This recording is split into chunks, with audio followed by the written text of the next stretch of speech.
Masuk je awak. Masuk je. Awak nak tengok betapa senangnya saya buat paste ni. Masak guna paste. Awak boleh tengok sekejap lagi sampai habis. Okey. Paste apa-apa saja. Sama je cara nak masak dia. So ni keadaan dia.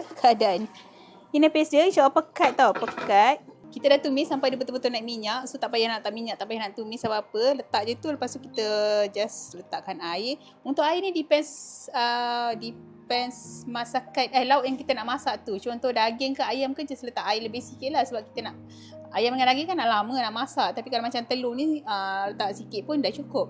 Tapi disebabkan saya nak letak juga kentang, carrot ni semua, so kita letak lebih sikit lah air dia.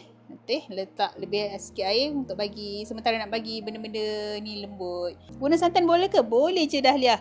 Boleh je. Kalau untuk kari, saya suka yang ada santan.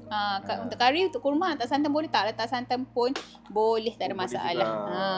Kalau nak letak santan, kejap lagi saya try. Ada balance dalam ni kan, kita letak air sikit.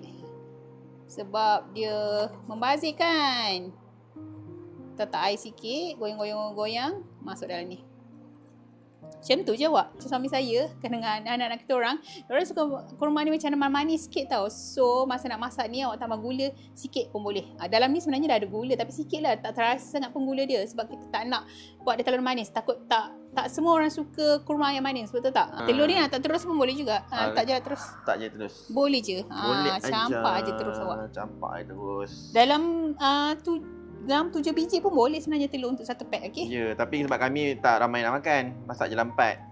Tapi kalau korang nak memaksimumkan, nak banyak sebanyak mungkin, 6 ke 7 biji. 6-7 biji boleh. Nampak? Selagi boleh muat ni lah.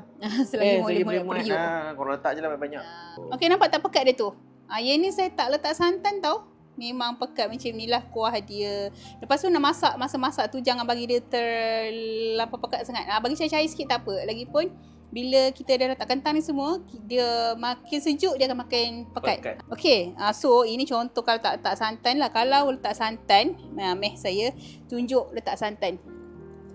Okey, tapi saya guna satu kotak lah. Kalau rajin nak perah santan lagi sedap, lagi best. So satu kotak ni dalam macam tu je. Tak payah tak banyak-banyak sangat. Nanti dia lemak-lemak sangat pun tak best juga kan. So bila dah letak santan, dia makin pekat tu, saya tambah air sikit. Tambah air sikit, bagi cair sikit pun tak apa. Oh ya, bawang saya lupa nak letak. Bawang. Barang-barang yang lain-lain ni optional lah. Nak letak boleh, tak letak pun tak apa. Kan? Yang pentingnya lauk je lah. Yang penting letak lauk. Dan ni saya nak letak gula sikit. Gula pun macam mana juga. Sebab kita punya kurma, kita punya kari, dua ni. Okay, kurma kita, kari kita masin. Jenis masin. Okay, kurma ni sebenarnya dah ada gula sikit. Tapi dia tak terasa lah. Tapi kalau macam awak nak extra manis sikit. Sebab suami saya suka kurma yang ada manis sikit. Anak sama-sama. Letaklah gula sikit je tu. Setengah sudu kecil macam tu je dah cukup. Depends lah. Rasa je. Nak bagi balance rasa. Tapi kalau tak nak letak pun tak apa. Okey aja. Rasa dia dah okey dah sebenarnya. So ni dah siap lah. Kita bagi masak sekejap santan tu tadi kan. Dah siap. Boleh masak lain juga tau. Bukanlah kurma telur semata-mata. Dia boleh masak kurma ayam, kurma daging, kurma sotong, kurma apa-apalah. Apa saja jenis kurma awak nak masak boleh guna paste kurma kita.